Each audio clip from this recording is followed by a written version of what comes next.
pour pouvoir en parler, on a la chance d'avoir parmi nous des personnes, des experts d'horizons extrêmement différents et extrêmement complémentaires que je vous demande d'accueillir. On a d'abord le grand plaisir d'accueillir Amir Reza Tofighi parmi nous, qui est entrepreneur. Bon, tu peux monter sur scène. Qui a beaucoup travaillé pour créer des entreprises, créer des emplois dans les services à la personne et qui est maintenant à la tête de la Confédération nationale des PME, la CPME, où tu portais déjà avant, mais beaucoup de propositions disruptives, comme on aimait à dire souvent un temps ici, et qui permettent, je crois, de réfléchir et de faire avancer le débat public. Donc merci beaucoup d'être avec nous. On a aussi avec nous Alexandra Roulet, qui est économiste. Je vous demande d'accueillir aussi très chaleureusement, qui est, on peut le dire maintenant, la meilleure spécialiste française du marché du travail, puisqu'elle a reçu le prix du meilleur jeune économiste de France 2024, avec en plus un regard qui est à la fois académique et pratique. Académique, puisque tu as consacré ta recherche à ces questions de travail, de mobilité salariale, de mobilité professionnelle, de lutte contre le chômage, et aussi pratique, puisque tu as mis cette connaissance au service de notre projet politique en étant pendant 2 ans conseillère du président de la République et de la Première ministre à l'Élysée et à Matignon, conseillère en charge des questions économiques entre 2022 et 2024. On aura aussi avec nous la chance d'avoir Denis Maillard, que j'invite à nous rejoindre aussi sur scène. Lui aussi, d'ailleurs, a ce double regard à la fois académique et pratique, le regard philosophique, puisque tu as commencé en travaillant sur les questions de philosophie politique, mais les questions aussi pratiques, puisque tu es très investi professionnellement dans le domaine des relations sociales, et ça te permet de passer ce monde du travail au scanner, à l'occasion de diverses crises. D'ailleurs, tu avais produit une analyse passionnante de la crise des Gilets jaunes. Tu as poursuivi plus récemment en travaillant sur la place de la religion dans l'entreprise, à la manière dont le principe de laïcité doit s'appliquer au sein de les entreprises avec des revendications religieuses, identitaires qui ont tendance à augmenter. Et puis, et moi ça m'avait beaucoup intéressé en particulier, tu avais mis au cœur du débat public la question de ce que tu appelais les travailleurs du back-office, c'est-à-dire ces travailleurs des services qui travaillent dans la restauration, dans la grande distribution, qui font tourner nos services publics, les hôpitaux qui sont souvent invisibles, à part au moment de la crise du Covid, où on les a vus être les seuls, au fond, à peupler nos rues, nos transports, parce qu'ils étaient indispensables à la société. Et ce désir de reconnaissance, je crois, est extrêmement important, et tu nous en diras sans doute un mot. On a ensuite avec nous Pascal Demurger, qui est évidemment le directeur général de la Maïf, mais qui est aussi le coprésident du mouvement Impact France, qui vise à faire de l'engagement des entreprises, l'engagement social, l'engagement écologique, plus qu'un supplément d'âme. C'est de mettre cet engagement social et écologique au cœur des stratégies de compétitivité, de productivité, d'en faire une part entière de ce nouveau capitalisme qui, s'il veut perdurer, s'il veut être soutenable, doit évidemment pleinement intégrer à la fois la question sociale et la question environnementale. Donc on est très ravis de pouvoir vous accueillir pour nous dire comment ces réflexions-là aussi peuvent éclairer le projet qu'on peut porter pour le travail. Puis je voudrais maintenant accueillir Laurence Parisot, également. Bon, qu'on ne présente plus, mais qui est ici à plusieurs titres, à la fois évidemment par votre expérience au sein du... Où vous voulez, là, au sein du MEDEF, par le regard que vous avez aussi sur l'opinion. Et je pense que c'est extrêmement important dans cette réflexion qu'on doit avoir sur le travail, de d'abord partir de la manière dont les travailleurs eux-mêmes vivent le travail et vivent les discours qu'on peut porter sur lui. Et vous avez été pendant longtemps à la tête de l'IFOP et donc au cœur de ces enjeux d'analyse et de perception de l'opinion. Et puis vous avez beaucoup d'engagement évidemment toujours sur la question économique, sur la question sociale, sur le bien-être animal également. Je sais que ça vous tient beaucoup à cœur et donc on est ravis de pouvoir compter sur vous. Et puis, enfin, pour pouvoir mettre tout ça en selle très vite, on a la chance d'avoir Catherine Vautrin avec nous.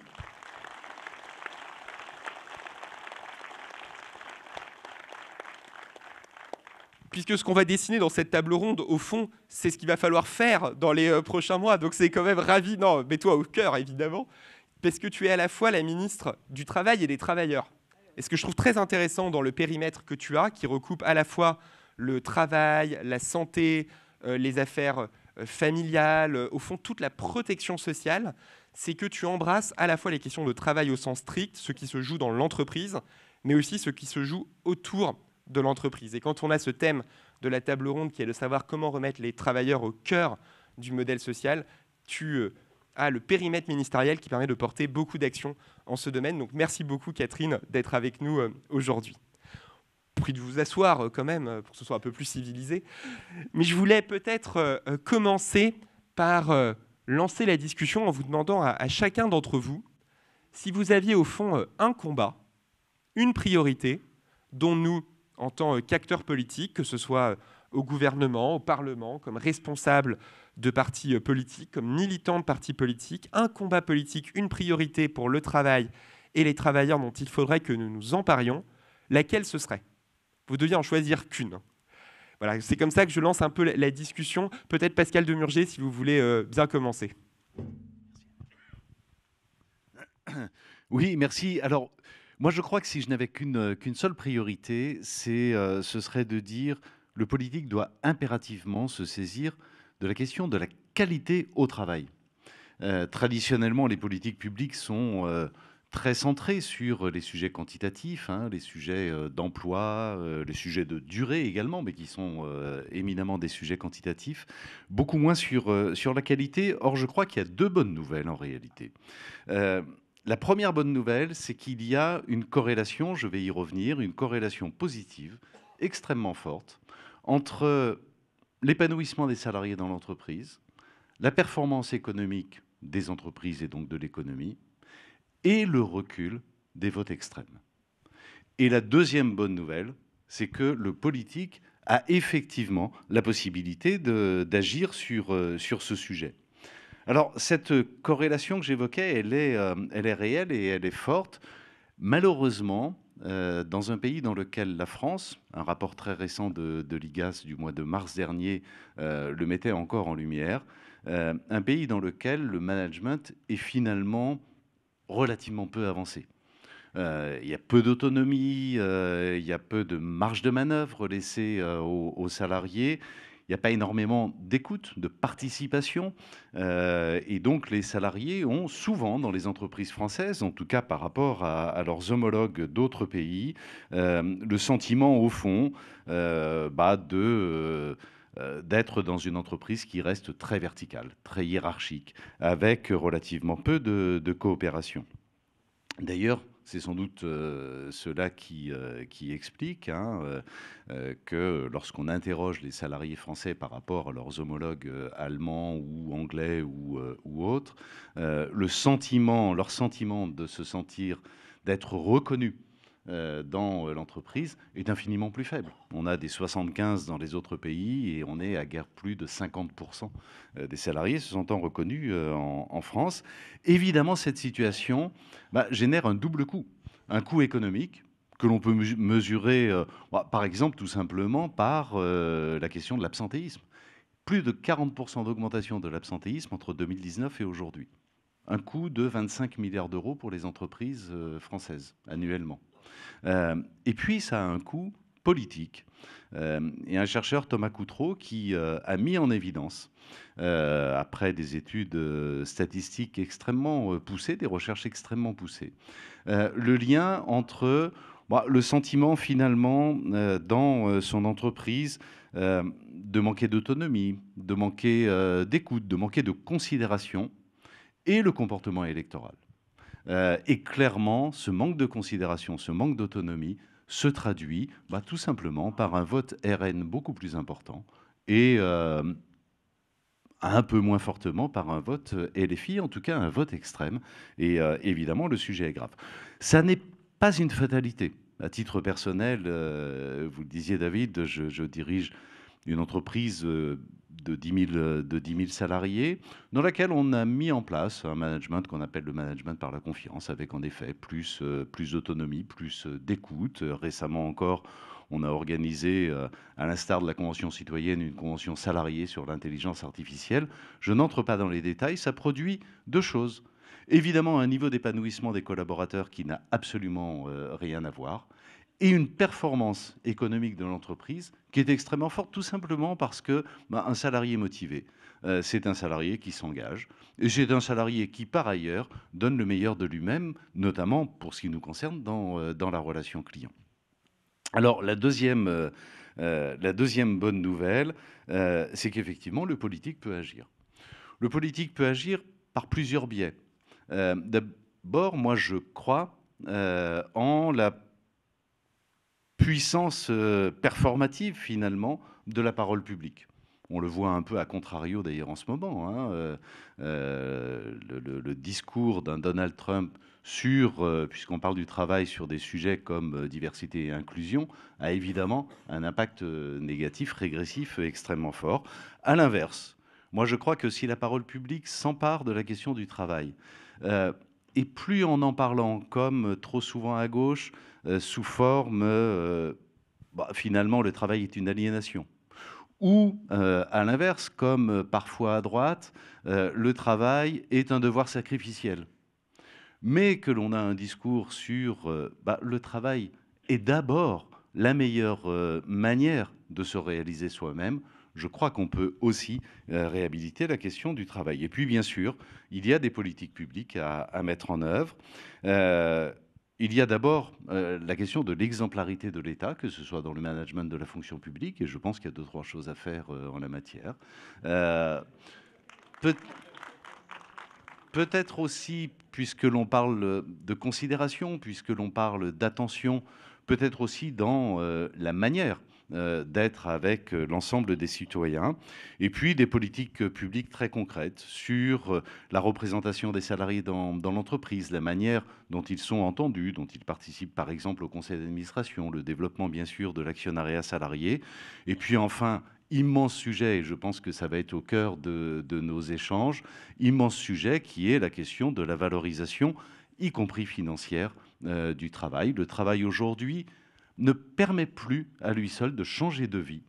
Et avec un choix implicite dans le système fiscal français, au bénéfice de la rente et au détriment du travail. Antoine Fouché l'a bien montré dans son dernier livre, hein, Sortir du travail qui ne paye pas. Lorsque l'on cumule CSG, cotisation salariale et impôt sur le revenu, le taux d'imposition moyen du travail en France est de 46%, là où il est de 14% sur les retraites, de 6% sur les héritages, et on le sait, de 30% sur les revenus du capital, c'est la flat tax. Moi, je crois, et j'en resterai là, qu'une société idéale, ça n'est pas une société libérée du travail, c'est une société dans laquelle le travail permet à chacun de se réaliser. Merci beaucoup. Alexandra ? Merci. Alors, je suis en accord avec une grande partie de ce qui a été dit, mais si je devais choisir un combat ou une priorité à mettre au cœur de notre action politique, je pense que je mettrais la lumière sur ce qu'on appelle souvent le temps partiel subi ou les travailleurs pauvres. Donc là, je pars en fait d'un constat qui est assez proche de celui que tu faisais, David, en propos introductifs. Tu disais finalement le travail est au cœur de notre discours politique et on a beaucoup d'actifs qui se détournent pourtant de notre projet. Une autre façon de formuler un petit peu le même constat, c'est de dire qu'il y a une sorte de décalage entre, d'une part, une réalité macroéconomique qui est au cœur, en effet, de la politique économique du président depuis qu'il a été élu en 2017, qui consiste à dire, et c'est en effet un fait, si on avait plus de travail dans notre économie, plus d'heures travaillées, on aurait un problème de finances publiques moins sévère, on aurait un pouvoir d'achat meilleur pour les Français, on aurait une grande partie de nos problèmes qui se trouveraient, si ce n'est résolus, du moins amoindris. Et donc, et notamment, ça se vérifie dans les faits, comme vous le savez, on a un taux d'emploi des jeunes et des seniors qui est plus faible que nos voisins comparables.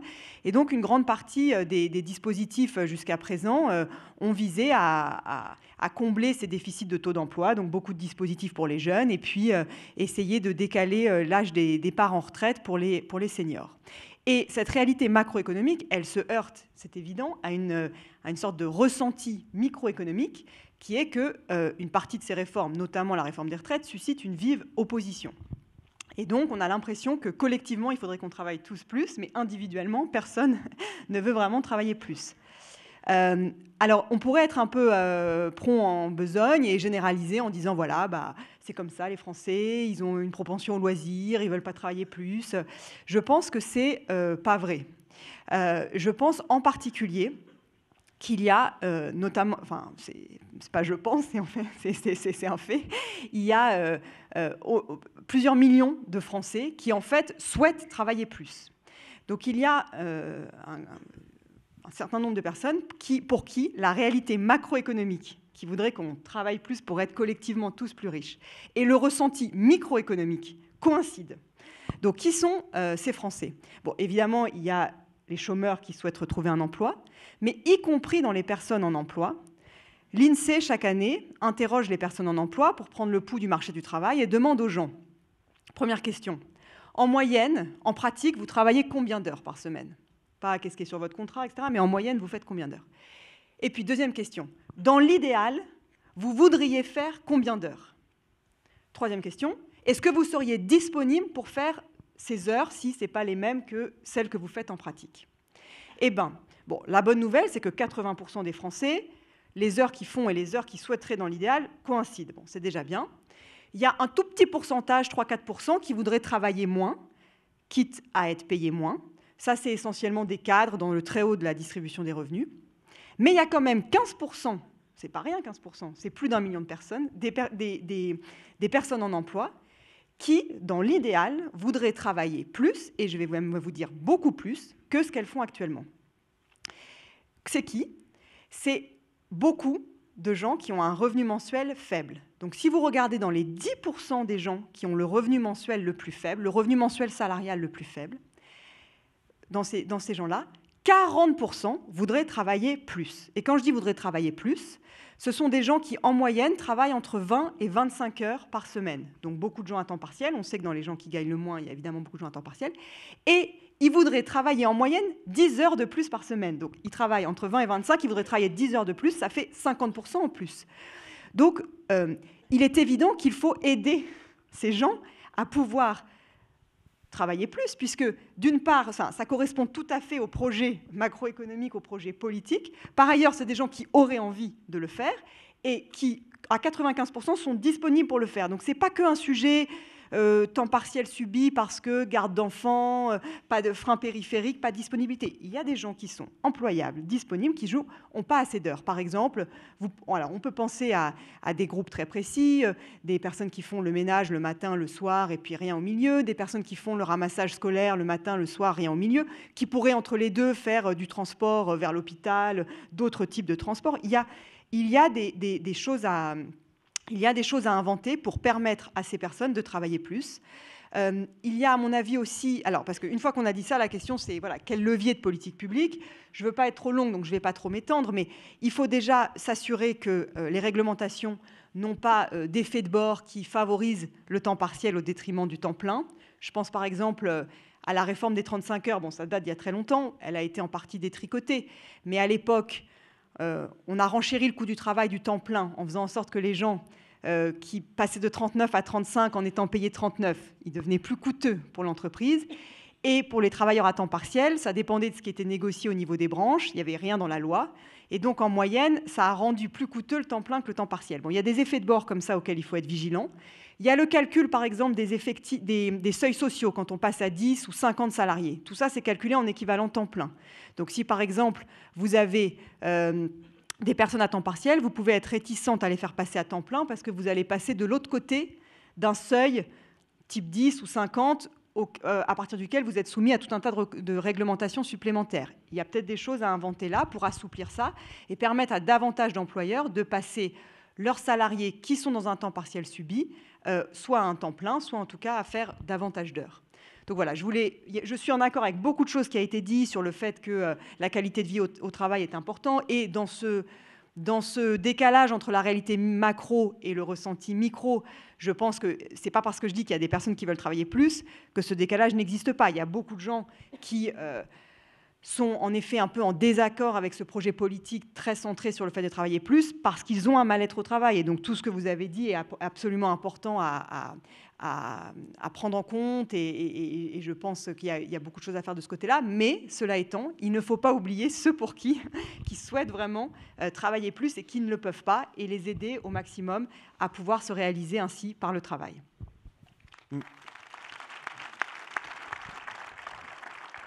Merci beaucoup Alexandra. Emir?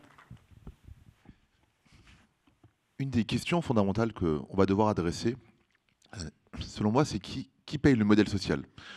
Aujourd'hui, notre modèle social, il est majoritairement payé par les salariés et les entreprises. En gros, net des allègements de charges, on a 400 milliards qui sont prélevés sur les salariés et sur les entreprises. Sur des sujets qui sont souvent en fait des sujets de solidarité nationale, ça veut dire par exemple l'assurance maladie, la politique familiale. Et donc, est-ce que c'est aux salariés de payer? Est-ce que c'est aux entreprises de payer? Ou est-ce que c'est un sujet de, finalement, la nation, et donc trouver d'autres modes de fiscalité?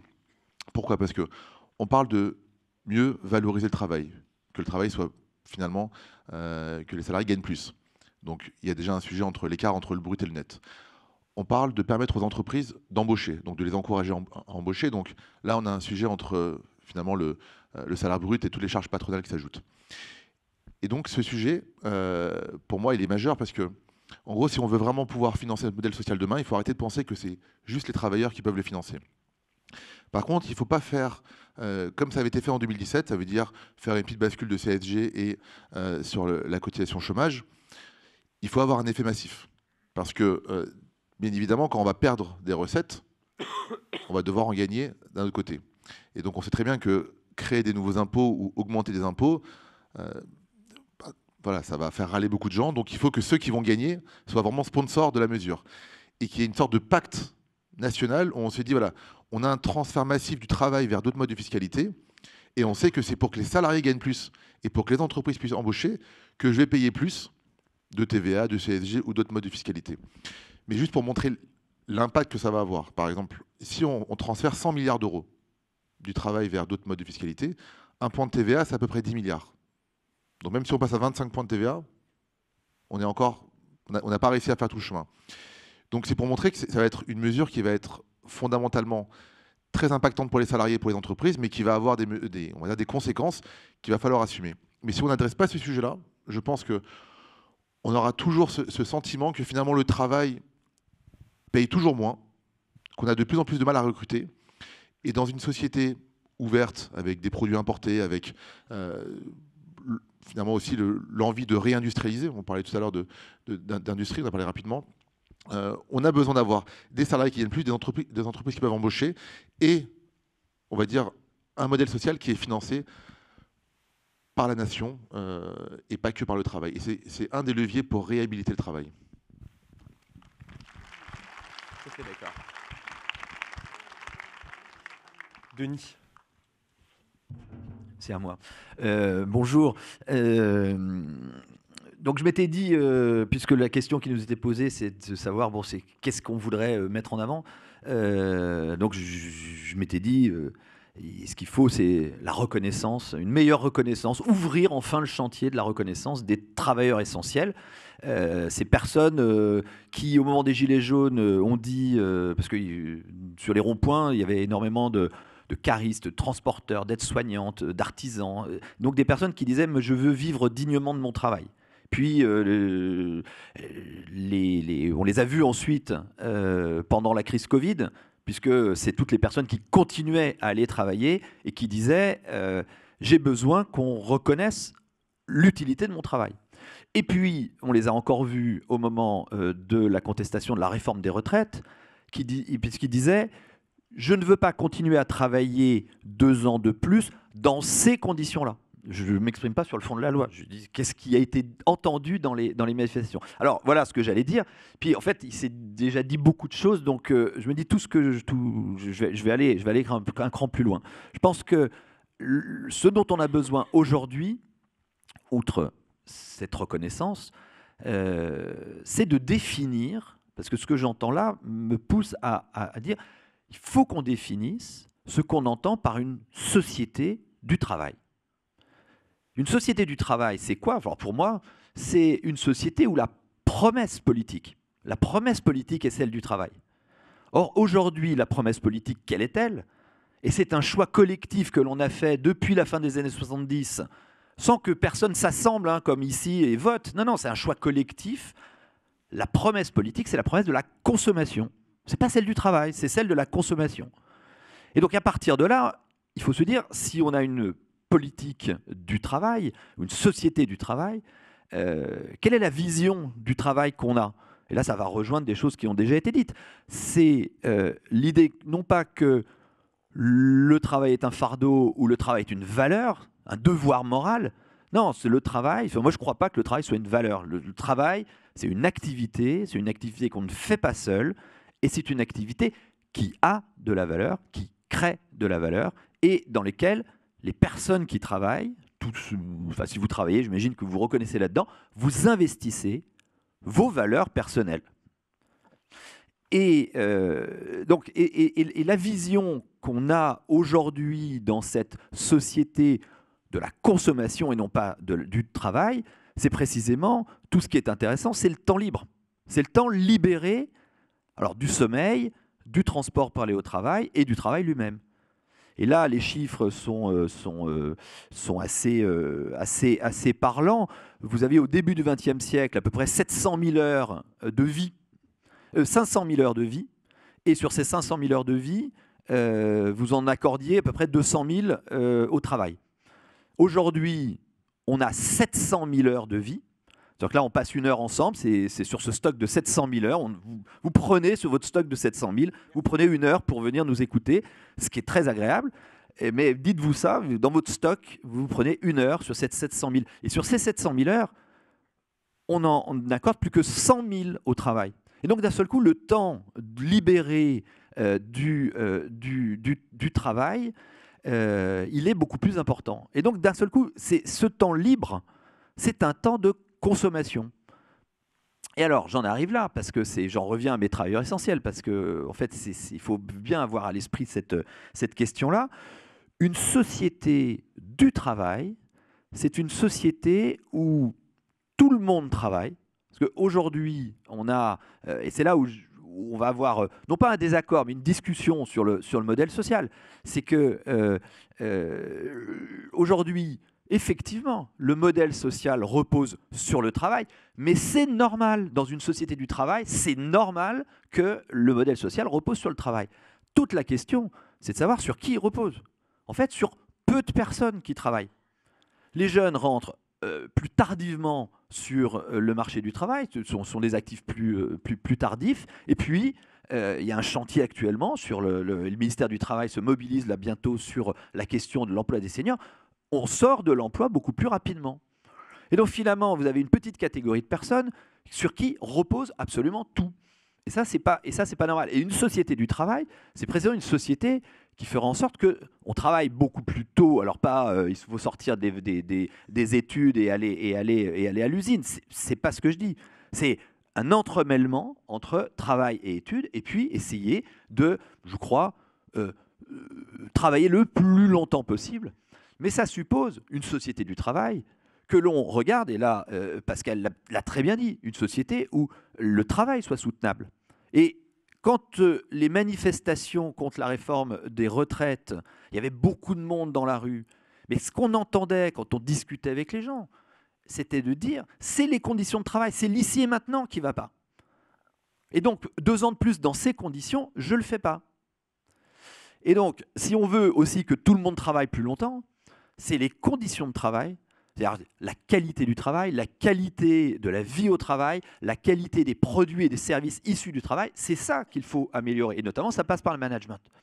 Et dernière chose Parce que cette société du travail, c'est aussi, et j'en reviens à mes travailleurs essentiels, c'est une société qui est fondée sur un paradoxe. Et s'il y a un seul truc à retenir de tout ce que je dis, c'est ça. C'est ce que j'appelle le paradoxe du back-office de la société de service. Alors, ce terme du back-office, il est pas génial, mais j'en trouve pas de meilleur. Le back-office de la société de service, c'est quoi? C'est l'infrastructure économiquement indispensable, mais socialement invisible, qui permet à une société orientée client, de se poursuivre dans le temps et de tenir, notamment pendant la crise Covid. Et le paradoxe, il est lequel? Il est que dans cette société dont la promesse est la consommation et le temps libre, il est que plus moi, je peux vivre, travailler où je veux, comme je veux, quand je veux, plus j'ai besoin d'avoir tout un tas de personnes qui viennent me servir, qui viennent à mon service pour m'apporter, pour être là, pour être présent. Et donc, c'est une somme de travail contraint. Et donc, ce back-office, on a essayé, notamment avec Patrick Lévivets de la Fondation Travailler Autrement, on a fait 2 études très solides sur qui sont ces travailleurs essentiels, ces travailleurs invisibles, socialement invisibles. C'est 42% de la population active, occupée.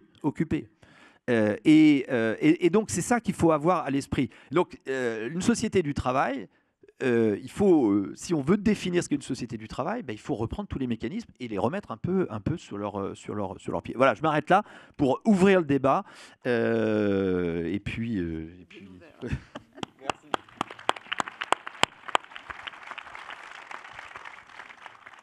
Merci beaucoup, il est déjà bien ouvert le débat. Vous nous avez demandé une. Mais vous voyez que c'est impossible en fait, que tout est entremêlé, lié, et quand en réalité on réfléchit à la question du travail, on réfléchit à un projet global. Donc je pense qu'il faut effectivement avoir pour ambition de définir quelque chose qui soit très cohérent, assez général, et qui soit moderne, évidemment, et efficace. Pour ça, je pense qu'il faut absolument reprendre l'idée d'Amir. Il faut repenser le financement de l'ensemble. Alors, je vous suggère de regarder quelque chose que j'avais mis sur la table il y a déjà quelques années, que j'avais appelé la double hélice.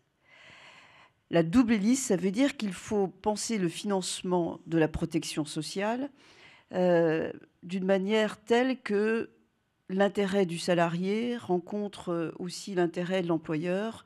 Autrement dit, que la compétitivité soit maintenue tout en permettant le financement de la protection sociale. Donc, à la fois, on baisse les cotisations sociales pour augmenter les salaires nets. Ça, c'est indispensable. Indispensable. On baisse les cotisations employeurs, ou en tout cas, on ne les augmente pas pour garantir la compétitivité. C'est tout aussi indispensable. Et on finance l'un par l'augmentation de la CSG, ce qui nous permet d'étendre l'assiette, et l'autre par une augmentation de la TVA. Donc c'est le phénomène de la double hélice. Donc ça, c'est quelque chose qu'il faut absolument mettre sur la table, c'est indispensable. Deuxièmement, j'ai dit que le projet, de manière générale, il devait être global. Il y a une catégorie de la population qu'on oublie systématiquement quand on parle du travail, ce sont les indépendants. On parle toujours salariés, on parle toujours de la relation employeur-salarié, et pendant ce temps-là, il y a toute une partie importante de la population française qui en bave, bien souvent, les indépendants. Il faut donc aussi réfléchir en les intégrant dans ce projet. Troisièmement, il faut être moderne. Et il faut donc anticiper ce qui va arriver, ce qui est déjà un peu là, mais à peine. Je parle bien sûr de l'intelligence artificielle. Tous les métiers vont être transformés. Certains vont presque disparaître, beaucoup de métiers de back-office. D'autres vont être, je dirais, améliorés, augmentés dans leur capacité productive. C'est tout de suite qu'il faut penser, je dirais, la maîtrise de cet apport, de cette révolution aussi qu'est l'intelligence artificielle. Il y a quelques semaines à Paris, il y avait le sommet de l'intelligence artificielle. La France a montré qu'elle était à la pointe. C'était un sommet extraordinairement réussi. Nous avons pu faire la démonstration du fait que l'économie française offrait beaucoup d'acteurs clés dans cette nouvelle chaîne de valeur qu'est l'intelligence artificielle, avec notamment quelques licornes ou start-up tout à fait remarquables, mais aussi avec des infrastructures qui sont déjà là ou qui vont se déployer. Mais ceci va transformer totalement le travail. Donc nous devons, dans toute réflexion, intégrer ce phénomène. Et la dernière chose, il faut aussi que ce projet soit efficace. Pour qu'il soit efficace, il faut, selon moi, que l'État soit certes présent, mais pas omniprésent. Plus l'État laisse les acteurs eux-mêmes définir, sauf sur la dimension macroéconomique que j'ai évoquée en tout premier, mais plus l'État laisse d'une manière autonome les acteurs économiques et sociaux définir les principes, les modalités, le fonctionnement du travail, plus l'efficacité est garantie, plus, je dirais, l'acceptation des évolutions est assurée. Donc il faut non pas une dimension, un truc sur lequel on s'échine, etc., mais un projet global, cohérent, moderne, efficace, en laissant les acteurs du terrain être le plus autonome et responsable.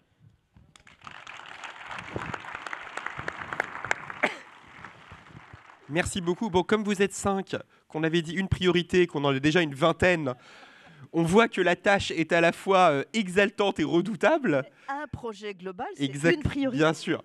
Et donc, je voulais donner peut-être la parole à Catherine pour que tu réagisses aussi à ce qui vient d'être dit. Merci à toi. Alors d'abord, merci à chacune et chacun d'entre vous pour vos idées. Je voudrais en ajouter une autre que vous avez les uns et les autres effleurée. C'est l'enjeu de la démographie, parce que c'est un point qui va considérablement changer la vie dans notre pays. Parce que très concrètement, aujourd'hui, si je prends l'année 2024, nous avons eu 670 000 naissances et 650 000 décès. La France a retrouvé malheureusement d'autres pays sur une démographie extrêmement faible, puisqu'on vous parle souvent d'un taux moyen de 1,76. La réalité, si je regarde les femmes nées en 90, elles ont donc 34 ans pour certaines, 35 pour celles qui sont nées avant le 6 avril. Très concrètement, leur taux de fécondité est à 0,85. Et donc, on voit bien que là, on a un enjeu absolument majeur. Au-delà de tout ce qui a été mis, c'est qui va aller travailler, sachant que dans le même temps, on a aujourd'hui, évidemment, un nombre de retraités de plus en plus important parce que, vous le savez tous, on vit durablement plus longtemps. Et donc, on a tout le sujet de ces fameux baby-boomers qui vont quitter le monde du travail, mais qui, pour autant, vont continuer, évidemment, heureusement pour eux, à vivre. Et pendant des années, ce qui va générer vraiment un changement pour notre société. Ça, c'est un premier élément qu'on ne peut pas oublier et qui nous amène, évidemment, sur la suite finalement du paysage qui a été mis en avant. Et je voudrais revenir sur la notion de qualité de vie au travail. Moi, je partage totalement ce qui a été dit sur cette notion finalement qui est celle de la reconnaissance et de l'épanouissement. Et je le regarde avec d'autant plus d'intérêt que, évidemment, immédiatement, je regarde les conséquences du fait de se sentir moins bien dans son travail. Le premier, ce sont les accidents du travail et les maladies professionnelles qui restent extrêmement importants dans notre pays. On vous parle toujours du bâtiment parce que malheureusement, quand ça se passe dans le bâtiment, c'est en général extrêmement grave avec des décès. Mais je peux vous parler de tout le secteur du médico-social avec un nombre d'inaptitudes absolument majeur, de gens qui sont fatigués, qui en ont marre, qui sont âgés, qui ont du mal pour quand ils s'occupent des tout-petits à se baisser. Quand ils s'occupent des gens âgés, ils n'ont pas eu suffisamment d'équipements, moyennant quoi ils ne peuvent plus les porter. Bref, on a un très gros sujet, accident du travail, maladie professionnelle. On a évidemment corrélé à cela un énorme sujet d'absentéisme. Les indemnités journalières dans notre pays, c'est 11 milliards d'euros chaque année. Donc on voit bien là aussi une conséquence très forte, sans parler même de la santé de celles et ceux qui sont concernés. On a bien évidemment cet enjeu qui est celui de la société et de nos comptes sociaux. Et ça me conduit directement vers cette promesse que vous avez évoquée de la société du travail, parce qu'effectivement, cette notion de société de consommation, moi j'ajouterais un autre point, c'est celui de l'idée de la gratuité, qui est une idée absolument mortifère. Rien n'est jamais gratuit, il y a toujours quelqu'un qui paye. Et l'exemple type, c'est évidemment, vous me voyez arriver, les sujets de sécurité sociale. Vous sortez de la pharmacie, vous ne savez pas pour combien vous en avez eu, mais moi ce que je vois, c'est que très concrètement, les dépenses d'assurance maladie, 280 milliards d'euros, 15 milliards de déficit. Et si je vous fais les 5 branches, c'est-à-dire la loi de financement de la sécurité sociale, 650 milliards d'euros, 22 milliards de déficit. Et ça m'amène à, évidemment, la question que vous avez tous posée, qui est celle de le modèle social auquel nous sommes tous tellement attachés, fruit du CNR des années 45, 80 ans au mois d'octobre, la responsabilité qui est la nôtre. Premièrement, est-ce qu'on veut le voir perdurer ou pas ? Je crois que l'immense majorité des Français veut le voir perdurer. La question, c'est comment on se le paie. Pardonnez-moi de le faire un peu brutal.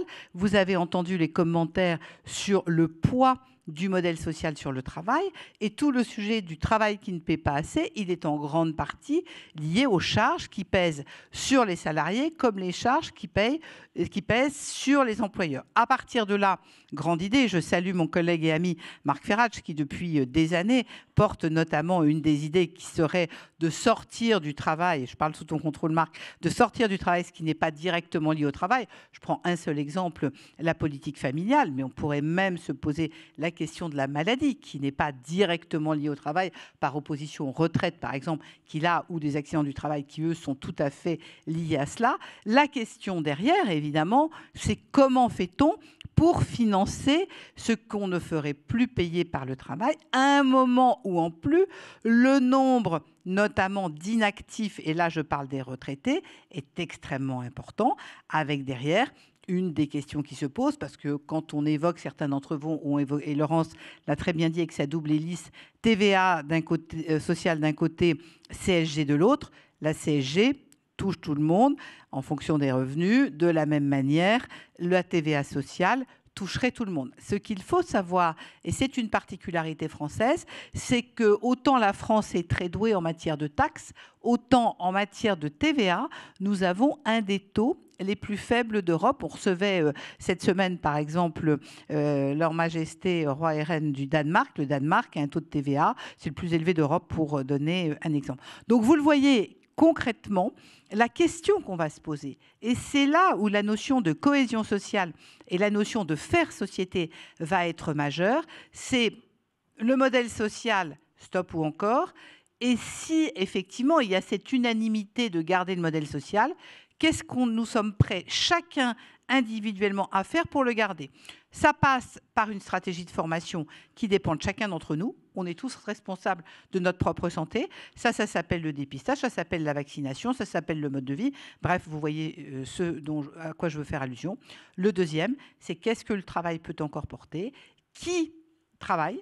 Et là, on revient sur ce qui a été évoqué tout à l'heure, le temps partiel subi et celles et ceux qui voudraient travailler plus. Le sujet d'un certain nombre de jeunes qu'on a amenés jusqu'à des masters, ils sont de plus en plus nombreux. Après, on dit, tiens, c'est bizarre, il n'y a personne qui bosse entre 18 et 24. Bah, évidemment, parce qu'on a de plus en plus de gens qui font des études très longues, sans forcément derrière les emplois qui vont avec. Et puis, évidemment, toutes celles et ceux qui, aujourd'hui, vont valoir des droits à la retraite, qui peut-être pourraient continuer à travailler plus, si nous sommes capables ensemble d'être plus incitatifs quant au paiement, finalement, de ces années supplémentaires qu'ils pourraient prendre en charge dès lors qu'ils ont déjà toutes leurs cotisations.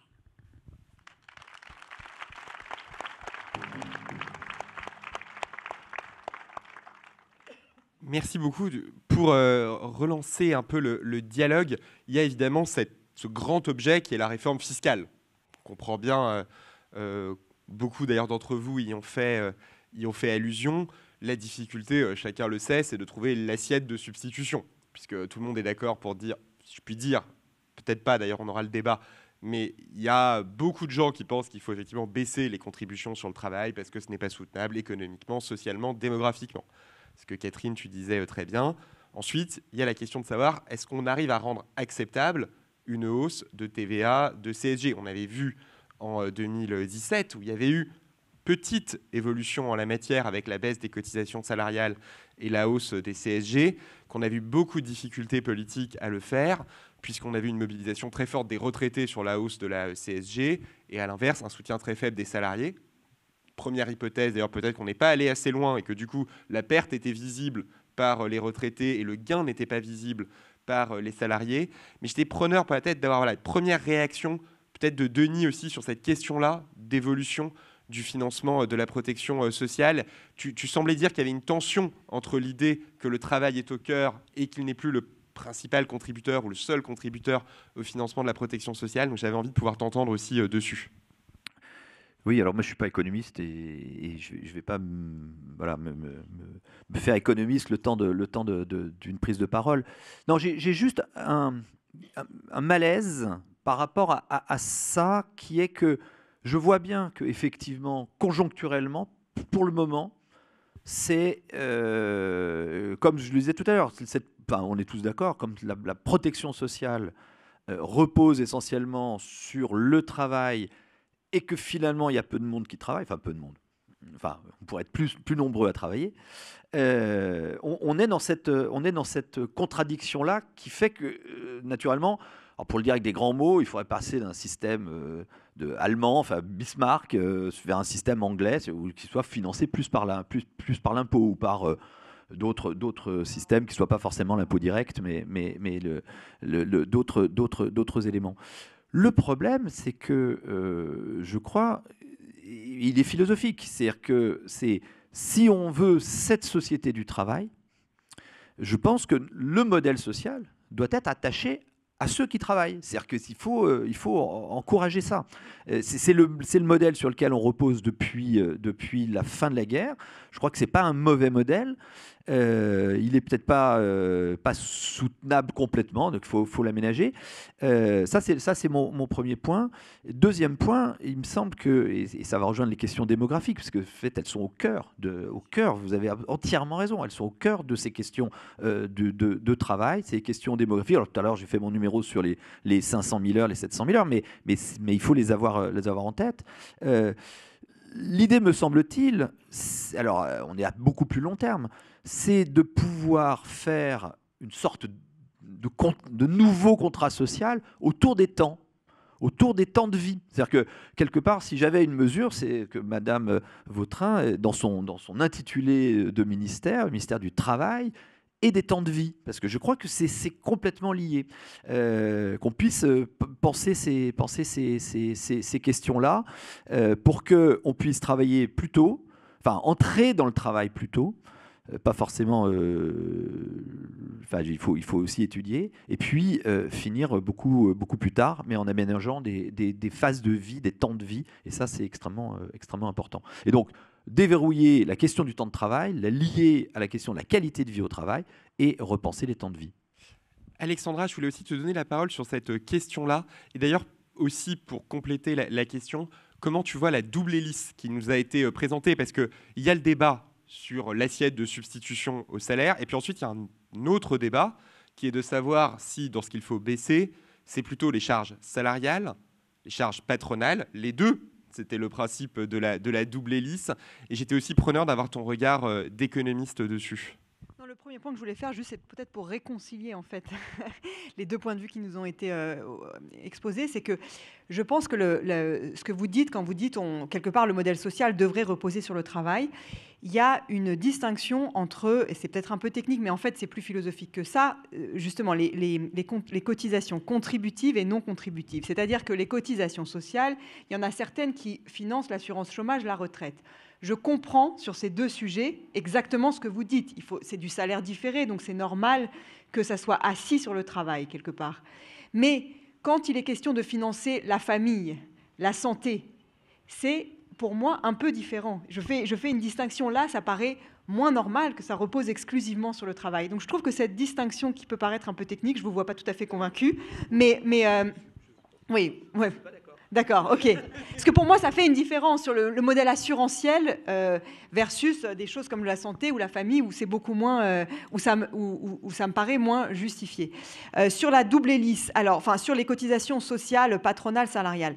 Tout le sujet, c'est celui de l'incidence. C'est-à-dire qu'en fait, quand vous faites quand vous augmentez ou que vous baissez les cotisations, qu'elles soient salariales ou patronales, la question, c'est qu'est-ce qui se passe sur le salaire net? Et ça dépend. La réponse, c'est que ça dépend. Par exemple, sur les cotisations patronales, quand vous les baissez, dans certains cas de figure, ça va se traduire par une hausse du salaire net parce que les employeurs vont répercuter cette baisse du coût du travail sur le salaire. Ça va dépendre de si le secteur est exposé ou non à la concurrence internationale. Ça va dépendre du niveau de qualification des personnes concernées. Donc c'est pour ça que c'est souvent assez difficile de faire des réponses nécessairement dans l'absolu. Je pense qu'il faut réfléchir aux deux. Enfin, voilà. Et puis sur la question de savoir sur quelle assiette du coup, on bascule. Ça aussi, c'est une question qui n'est pas totalement évidente parce que, comme vous le savez, la TVA, c'est quand même un impôt un peu anti-redistributif. Donc, même si on a une TVA qui n'est pas très élevée par rapport à d'autres pays, voilà, il faut quand même se poser la question de l'impact redistributif de tout ça. Donc, je pense que c'est typiquement un chantier qui me paraît à la fois nécessaire et urgent. Dans ma tête, à moi, ce n'est pas encore exactement clair quelle mise en œuvre concrète cela devrait avoir. Mais je pense que c'est justement aussi la période est propice à réfléchir à la conception de cette réforme du financement de la protection sociale. Merci beaucoup. Je voulais aussi vous faire réagir à ce qu'a dit Denis, qui était d'ailleurs en partie en filigrane dans ce que disait Catherine également, sur les temps de vie. Alors, une proposition de changer l'intitulé du ministère, mais au-delà de celle-ci, on voit bien à l'occasion du débat sur la réforme des retraites qu'il y a eu dans le débat sur la pénibilité. Et on a souvent eu tendance à traiter dans le débat politique, je pense que le débat syndical était d'ailleurs différent, mais dans le débat politique, on a souvent tendance à considérer la retraite comme une réparation de la pénibilité. Donc les gens sont brisés par des métiers pénibles et ils auront le droit en contrepartie de partir plus tôt. Enfin, socialement, c'est quand même pas très satisfaisant parce que ce qu'on préfère, c'est que les gens ne soient pas brisés quand ils arrivent à l'âge de partir à la retraite, quand bien même c'est de manière plus précoce.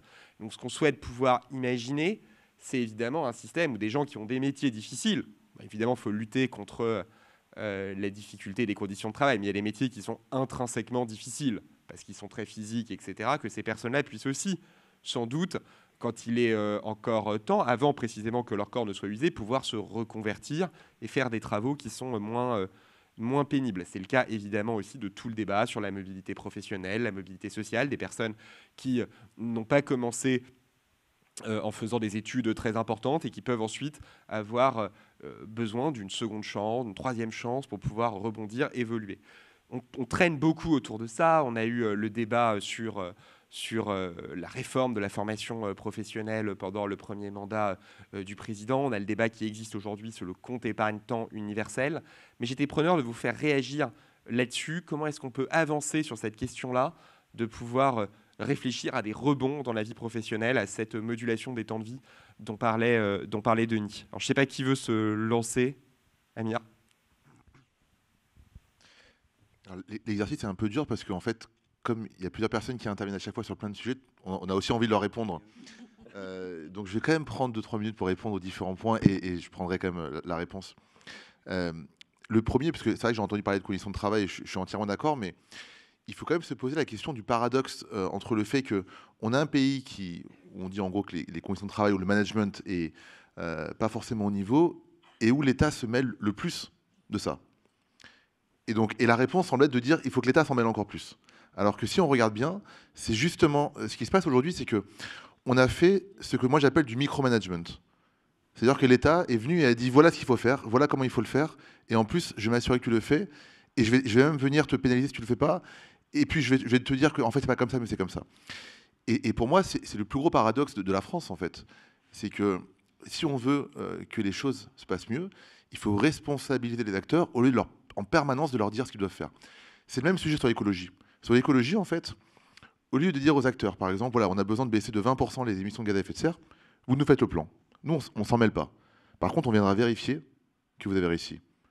comme moi je fais dans ma boîte. Moi, je ne vais pas aller voir mon directeur commercial en lui disant « Voilà comment tu vas faire, voilà les règles, tu viens de 8h à 18h, et en plus je te mets une norme, et en plus je m'assure que tu as réussi. » Non, moi je lui dis « Voilà l'objectif, je m'assure que tu as réussi. » Si l'État fait ça avec les entreprises, avec les filières, je peux vous dire qu'on va réussir. Mais il faut arrêter que, à chaque fois, les politiques et l'État pensent qu'il a les solutions. Par exemple, pour reprendre le sujet des retraites. Le sujet des retraites, pour moi, en fait, pourquoi on n'y arrive pas? Parce que les politiques veulent gérer ce sujet. Or, c'est un sujet qui est trop compliqué politiquement. Parce qu'à chaque fois, ça rentre dans des jeux politiques. On veut bouger l'âge. Forcément, ceux qui sont dans l'opposition en profitent pour faire tomber le gouvernement. Il faut désindexer les pensions. Pareil. Alors que nous, partenaires sociaux, on pourrait faire ces choix. Et donc, pour l'expliquer très simplement, quand on prend le régime général du privé, on a le régime quand on prend les retraites du privé, on a le régime général qui perd de l'argent. Sur les 20 prochaines années, c'est 350 milliards de déficit. Là, cette année, ça va être à peu près 6 milliards. Ça rentre dans vos 25 milliards de déficit. Le régime des complémentaires du privé, c'est pas pareil. La GIRCACO, c'est 90 milliards d'excédents, c'est des bénéfices chaque année. 4 milliards cette année. Pourquoi? Parce que nous, on gère. Donc nous, on sait faire ce que les politiques ne peuvent pas faire, parce qu'on n'est pas dans la politique. Nous, on sait désindexer les pensions, on sait quand il faut mettre du malus pour les personnes qui partent avant l'âge. En fait, on fait tout ça en dehors du jeu politique. Et donc, ça fonctionne bien. Et donc, moi, j'appelle à ce qu'on sorte un peu du micromanagement, c'est que l'État pense qu'il doit tout faire. Et je pense que c'est justement ce que disait Laurence tout à l'heure, c'est que l'État doit faire confiance, doit nous déléguer, et arrêter de vouloir à chaque fois mettre des règles, des normes et tout, parce que je pense que ça va être pire encore si on veut encore mettre plus de règles dans la qualité du travail, ça va être pire. Par contre, si on dit voilà ce qu'on attend de vous, dites-nous comment, et décidez ensemble, et nous on vérifiera que ça marche, je pense qu'on arrivera beaucoup plus. Et d'ailleurs, c'est le même sujet sur les secteurs, là les deux sujets, les secteurs essentiels. Alors moi je connais très bien mon entreprise, c'est une entreprise d'aide à domicile pour les personnes dépendantes. Donc on est en plein dans le sujet du temps partiel, des accidents du travail, inaptitude, on est au-dessus du bâtiment, et des secteurs invisibles essentiels. Alors là, on est sur un sujet très compliqué, là je ne vais pas prendre une demi-heure pour en parler, mais pareil, sur ce sujet, je pense qu'on a un vrai débat à avoir, en gros, que les politiques nous disent, vous avez besoin de quoi pour sortir de cette problématique-là? Moi, j'ai été pendant 6 ans président de la fédération patronale du secteur. J'ai jamais réussi à avoir ces débats-là. Jamais. Jamais on a réussi à avoir ce débat de dire qu'est-ce qu'il vous faut demain pour sortir des temps partiels subis, pour réussir à sortir de tous les inaptitudes et pour réussir à avoir des salariés qui soient mieux représentés dans la société. Alors je ne dis pas qu'on n'en a pas parlé, je ne dis pas qu'on n'a rien fait, mais je dis que d'avoir le grand débat, on l'a pas réussi. Pour une raison très simple, c'est qu'à la fin, ça va coûter de l'argent, malheureusement. Et c'est le sujet, on en revient sur le sujet finalement du coût du modèle social alors moi je suis entièrement d'accord que rien n'est gratuit. Il faut responsabiliser, j'aime pas le mot consommateur, mais bon, voilà, le consommateur du modèle social, les usagers, très bien dit. Il faut responsabiliser les usagers parce que c'est un coût et il faut avoir un vrai débat sur en effet qui le paye. Et du coup, je me rappelle plus la question initiale, malheureusement. Non, mais de toute façon, j'entends les bruits de la table ronde des chefs de parti, donc je ne voudrais pas vous retenir captif. Peut-être, Catherine, je te laisse le mot de la fin avant de vous libérer pour... Oh, bah écoutez, sûrement pas à votre place. Non, juste pour réagir effectivement sur ce que vous venez de dire. Moi, je suis évidemment complètement d'accord. Et si, alors, il y a bien quelqu'un qui est hostile au micromanagement, c'est bien moi. Et évidemment, l'État n'a pas à intervenir pour fixer la manière dont les choses doivent se passer dans l'entreprise. En revanche, l'État a 2 responsabilités. L'une, sur laquelle on a beaucoup débattu, c'est la question en effet du financement et notamment du financement du système de protection sociale. Je n'y reviens pas. Je crois qu'il y a un transfert massif à opérer entre l'imposition du travail et l'imposition de ce que je continuerai d'appeler la rente. Je ne reviens pas sur ce sujet. L'autre sujet sur lequel l'État a évidemment et le politique a un rôle extrêmement important, c'est tout simplement la promotion de la représentation que la société se fait des sujets, et notamment du sujet du travail. Or, le discours politique et la représentation, le travail sur la représentation, c'est à la fois le discours, mais c'est aussi la manipulation du symbole et de l'exemplarité. Le discours politique, il est dans notre pays... pratiquement dans tous les cas de figure, il va à l'encontre du travail. Encore une fois, que le travail soit considéré par certains comme une aliénation de laquelle l'humanité entière doit se libérer, soit au contraire que le travail soit considéré comme un devoir, oui, ayant une nature sacrificielle, ce qui évidemment ne donne pas très envie et n'est pas très valorisant pour le travail. Donc la première chose, c'est oui, le politique a la responsabilité d'une réhabilitation symbolique du travail dans notre pays. Et deuxièmement, cette réhabilitation symbolique, elle passe aussi par l'exemple, naturellement, de la gestion de la fonction publique, et là, il y a des choses à faire. Peut-être d'une manière générale, puisque moi, mon point, c'est aussi comment fait-on reculer le vote extrême à travers le travail, c'est possible, et à travers, parce que les sujets sont les mêmes, ce sont des sujets de considération, ce sont des sujets d'attention à l'autre aussi, comment, peut-être, dans l'exercice politique, dans la manière dont on associe ou pas, et dans l'entreprise, c'est la même chose que dans le pays, la manière dont on associe ou pas les gens à un certain nombre de décisions. Je ne vais pas plus loin que ça et je suis complètement d'accord avec vous sur surtout pas de micromanagement. Merci infiniment à tous les 6. C'était absolument passionnant et ça va aussi continuer à nourrir les travaux qu'on va mener au parti, notamment dans la cadre de la convention thématique qui sera dédiée aux enjeux économiques, à la fois de productivité, d'innovation, de recherche et de travail, à la fois dans sa rémunération et dans ses conditions de vie. Donc merci infiniment et on se retrouve pour la suite du programme.